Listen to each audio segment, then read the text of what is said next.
Dia bisa berperan melakukan deeskalasi konflik di Timur Tengah. Kita ulas bersama pakar politik Timur Tengah dan juga analis hubungan internasional dari Universitas Parahyangan, Mas Kisino Bawono, serta anggota Komisi 1 DPR dari fraksi Partai Kebangkitan Bangsa Oleh Soleh. Selamat malam Bapak-Bapak. Selamat malam Mas. Ya, saya ke Pak Kisino dulu. Bagaimana Anda melihat kesepakatan gencatan senjata Iran-Israel ini? Akankah kesepakatan ini bisa bertahan lama kira-kira Pak Kisino?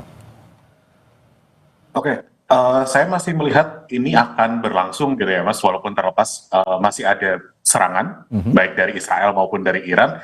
So far rasanya masih akan bertahan karena Presiden Trump masih jadi backer utama dari sini, dan so far dia bilang ini akan diarahkan untuk ada gencatan, paling tidak ada upaya untuk diplomasi gitu sih. Saya juga melihat dari Israelnya mereka sudah capek, publiknya. Dan di sisi lain, Irannya juga rasanya ada kelelahan dari supply mereka. Oke. Gitu. Tapi kalau hari-hari ini masih ada agresi, baik dari Iran ke Israel ataupun dari Israel ke Iran, bagaimana melihat agresi ini, Pak Kisino? Oke, jawaban saya masih akan sama dengan beberapa hari yang lalu. Dalam politik, sebelum perundingan damai itu ada eskalasi menuju deeskalasi. Oke. Gitu ya. Jadi, kita sekarang masih ceasefire, gitu kan, tapi belum ada perundingan. Nah, untuk sampai ke meja perundingan ini berarti masih akan ada upaya untuk saling meningkatkan posisi tawar. Nah, dalam rangka meningkatkan posisi tawar ini kemudian ya gimana caranya menunjukkan bahwa mereka ada di posisi yang lebih atas, mereka menunjukkan bahwa siapa yang lebih kuat dengan menunjukkan agresi. Gitu.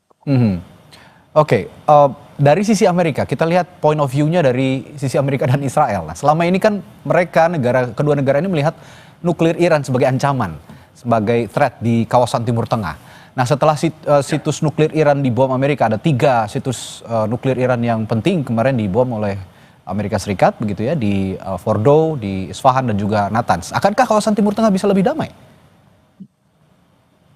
Saya rasa masih akan susah untuk kemudian Timur Tengah damai gitu ya. Kita jangan lupa bahwa di Gaza masih ada sekian ratus orang yang meninggal setelah apa yang terjadi antara Israel dan Iran selama 12 hari terakhir gitu ya. Kita jangan lupa bahwa itu masih konflik. Terus di sisi lain terkait fasilitas nuklir Iran, kita juga masih ragu sebetulnya. Saya pribadi masih ragu. Menurut laporan dari Pentagon, mengutip dari The Economist dan Wall Street Journal gitu ya, serangan dari Amerika Serikat sebetulnya menurut laporan intelnya belum berhasil menghilangkan atau menetralisir ancaman nuklir Iran. Jadi sebetulnya who knows apakah Iran masih punya potensi untuk itu atau tidak gitu ya. Karena juga ada laporan bahwa beberapa hari sebelum serangan Amerika terutama ke Fordow, beberapa truk itu hadir dari foto satelit gitu ya. Nampaknya mereka mengevakuasi alat-alat atau barang-barang tertentu dari Fordow, sehingga ketika misal itu diserang dan ternyata kemarin diserang, dampaknya tidak akan masif gitu.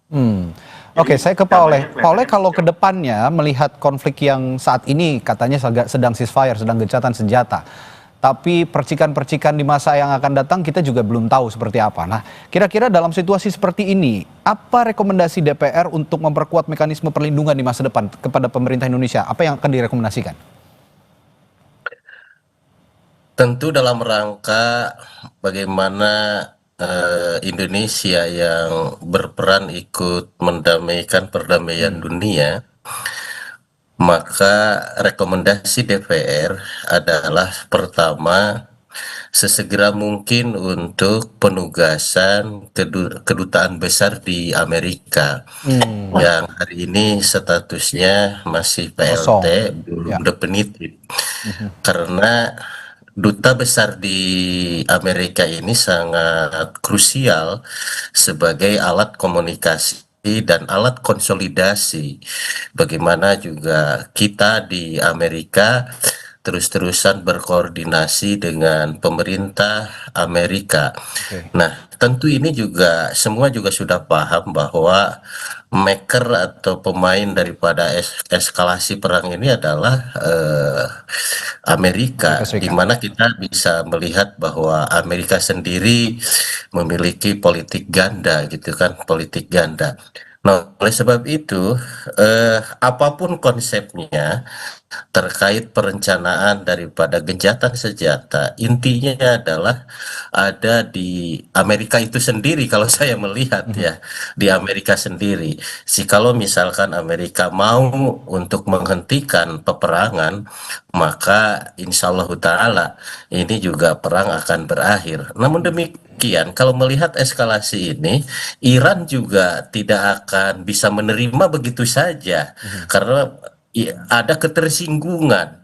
Kalau bahasa kita tentu harga diri negara dipertaruhkan ketika Israel ini tiba-tiba menyerang tanpa salah, apalagi yang dituduhkannya adalah soal nuklir ya, di mana Iran sendiri kan sudah kooperatif bersama IAEA. Itu kemarin juga dia sudah melakukan observasi, melakukan di Iran sendiri, kan hasilnya kan negatif. Dan lebih-lebih Amerika mengebom daripada pangkalan nuklir punya Iran, ternyata tidak ada radiasi. Walaupun misalkan di dalam beritanya bahwa Iran sudah memindahkan uranium, tetapi faktanya kalau memang mereka membangun energi nuklir, semestinya kan ada sebuah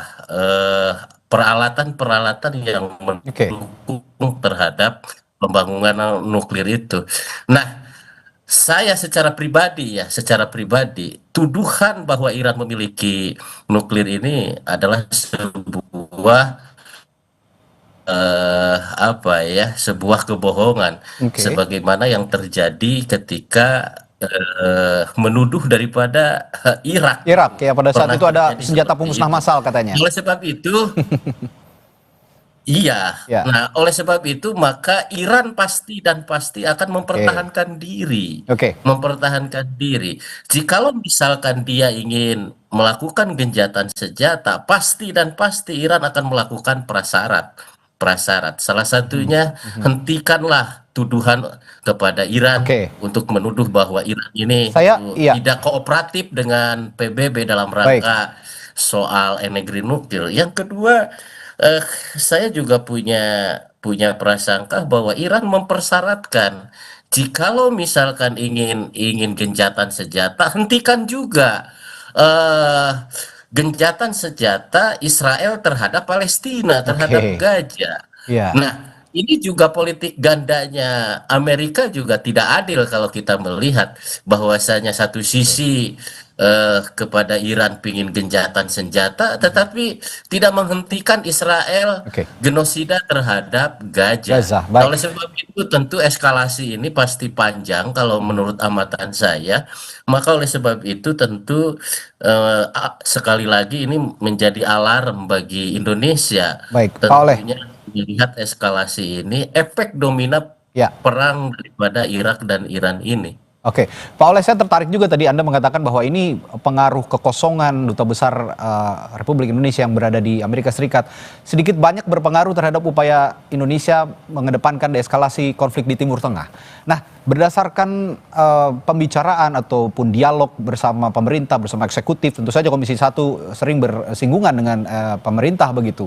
Apa yang menjadi dasar pemerintah Indonesia belum mengisi keberadaan Duta Besar kita di Amerika Serikat? Ada alasan tertentu yang bisa diungkap? Ya tentu pertanyaan yang sama barangkali kami juga lontarkan seperti itu. Kenapa? Jadi belum ada komunikasi seperti itu, soal itu ya? Tahun lamanya. Tetapi kami melihat bahwa pemerintah sedang mencari siapa orang yang kredibel, Oke. yang memiliki kapabilitas, karena memang kedutaan RI di Amerika ini perlu orang-orang yang betul-betul Oke. bukan saja memiliki pengalaman yang kuat, tetapi juga bisa diterima di Amerika itu sendiri. Baik, saya kembali ke Pak Kisino. Pak Kisino, tadi Pak Oleh mengatakan kekosongan Duta Besar kita di Amerika Serikat ini sedikit banyak berpengaruh terhadap upaya deeskalasi konflik di Timur Tengah dari Indonesia sendiri. Menurut Anda seberapa signifikan? Signifikansinya seberapa besar keberadaan Duta Besar kita di Amerika Serikat? Gini, mungkin saya kesannya agak skeptis gitu ya dengan posisi Indonesia. Eh, Terlepas dari kedutaan Indonesia di Amerika sudah diisi atau belum gitu ya. Eh, saya dan beberapa teman pengamat HI itu sebetulnya mungkin borderline skeptis melihat posisi Indonesia untuk pengaruhnya terhadap perdamaian di Timur Tengah gitu ya, terutama dalam kasus Israel dan Iran. Oke. Kalau kemudian Indonesia memposisikan diri sebagai orang yang ingin membantu proses perdamaian di sana gitu ya, misalkan menjadi mediator, pertanyaan terbesar kemudian adalah apakah kita dipercaya oleh Israel ataupun Iran untuk menjadi mediator? Kan mereka berdua sudah punya traditional mediator yang rutin menjadi penengah di antara konflik mereka berdua gitu ya. Dan so far saya merasa bahwa ya dari sisi Indonesia akan agak jauh untuk mempengaruhi konflik ini gitu ya. Indonesia tidak cukup punya pengaruh untuk dua hal ini gitu ya, antara Israel dan Iran. Oke, nah Pak Kisino, tapi sedikitnya kontribusi apa sebenarnya yang bisa kita berikan, apa Indonesia bisa berikan terhadap upaya deeskalasi di Timur Tengah, terutama untuk konflik Israel dan Iran kali ini? Oke, jawabannya maka kalau Indonesia posisinya itu tidak berpengaruh atau kurang berpengaruh, maka Indonesia jangan sendiri gitu ya. Indonesia harus merangkul teman-teman, merangkul negara-negara lain yang kira-kira akan sependapat bahwa perdamaian adalah jalan yang terbaik daripada konflik gitu ya. Misalkan Indonesia memanfaatkan forum-forum internasional yang dimana Indonesia punya keanggotaan, misalnya salah satunya misalkan di OKI atau di PBB. Jadi Indonesia tidak boleh sendiri, karena kalau suara Indonesia sebagai satu negara individu gitu ya, kemungkinan besar tidak akan didengar. Indonesia harus punya teman-teman suara lain yang membesarkan suara bersama sehingga itu lebih bisa didengar.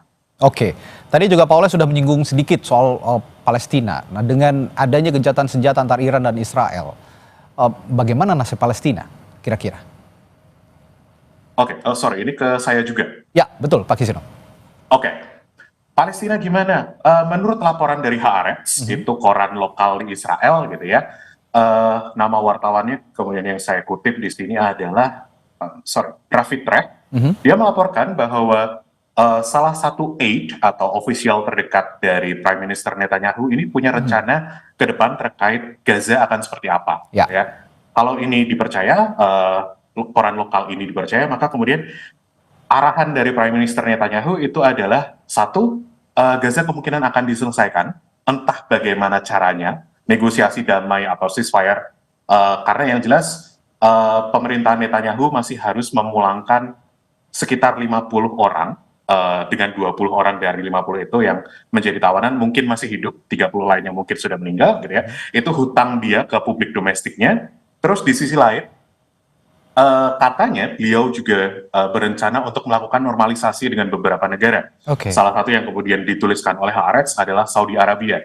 Nah, Saudi Arabia sebagai salah satu syarat untuk normalisasi menurut Prince Mohammed bin Salman juga mereka menyatakan bahwa Gaza dan Palestina gimana? Ini menjadi prasyarat kalau mau normalisasi dengan Israel, gitu. Baik. Dan di sisi lain, rencana kedepannya juga nampaknya akan menyesuaikan dengan koalisi dia, bahwa akan ada rencana untuk resettlement. Jadi Israel akan hadir di Gaza, kemudian membangun pemukiman seperti sebelum tahun 2005. Oke.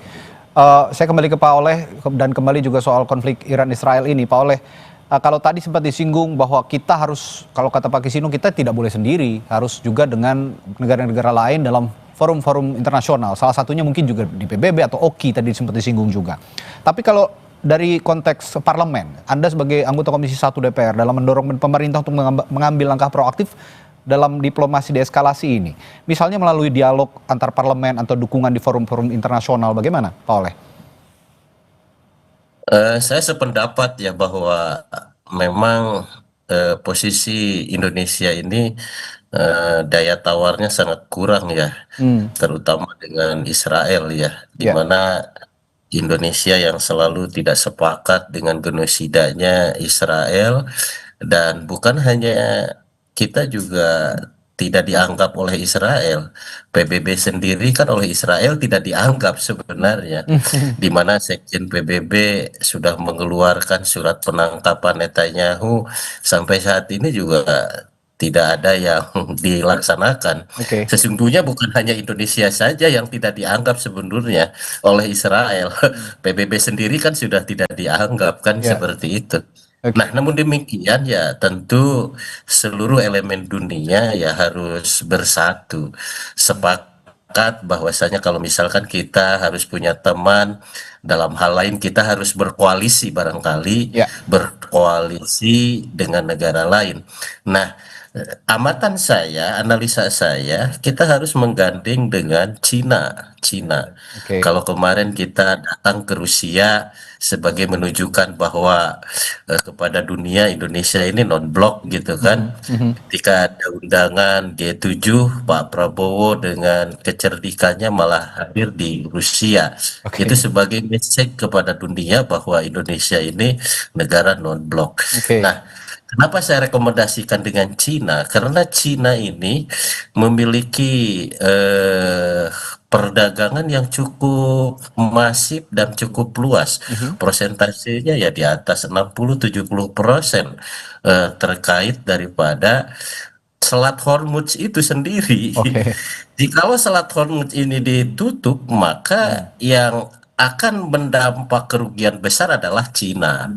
Nah, mudah-mudahan ini juga Pak Prabowo juga, kita nggak tahu di belakang layar barangkali sudah melakukan sebuah strategi komunikasi bagaimana eh, merencanakan deeskalasi ini. Oke. Nah, kalau misalkan Rusia kan sudah jelas, tetapi kita juga nggak tahu di belakangnya. Oke. Akan Baik. tetapi semua negara juga akan sangat terganggu karena memang Ya. ini multi efek perang Baik, Pak daripada Iran dengan Israel ini terkait itulah energi, dalam hal ini Ya. adalah Oke. minyak.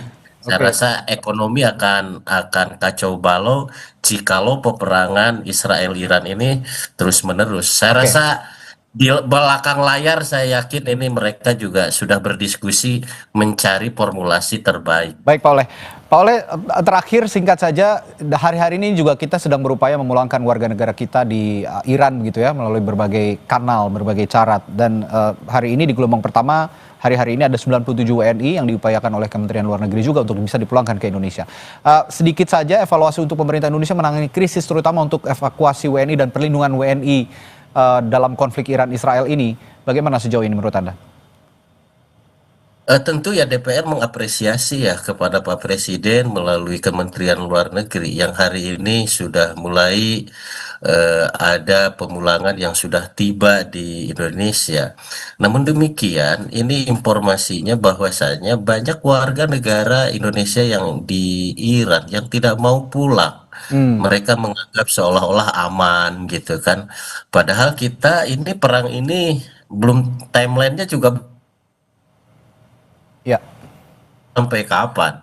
Nah, oleh sebab itu mungkin rekomendasinya adalah meminta secara paksa seluruh warga negara Indonesia di Iran Oke. untuk segera bisa dievakuasi pulang ke Indonesia. Begitu juga yang ada di sekelilingnya di Qatar hari Ya, ini udah mulai memanas juga, harus segera dipersiapkan pemulangannya. Jangan sampai Baik. nanti ada kejadian terbunuh atau meninggal atau yang lain, kita lebih sulit lagi. Baik. Mumpung hari ini masih katakanlah masih dianggap aman, ya konsolidasi ataupun mob the mob pemulangannya lebih Baik. mudah. Baik, Pak Oleh. Ketimbang nanti peperangannya sudah sangat instan. Baik. Nah itu. Baik, terima kasih Pak Oleh sudah berbagi pandangan di Sama-sama, Sapa Mas. Indonesia Malam, dan juga Pak Akisino Bawono sama-sama juga sudah berbagi pandangan menariknya di Sapa Indonesia Malam. Sampai jumpa kembali, selamat malam Pak.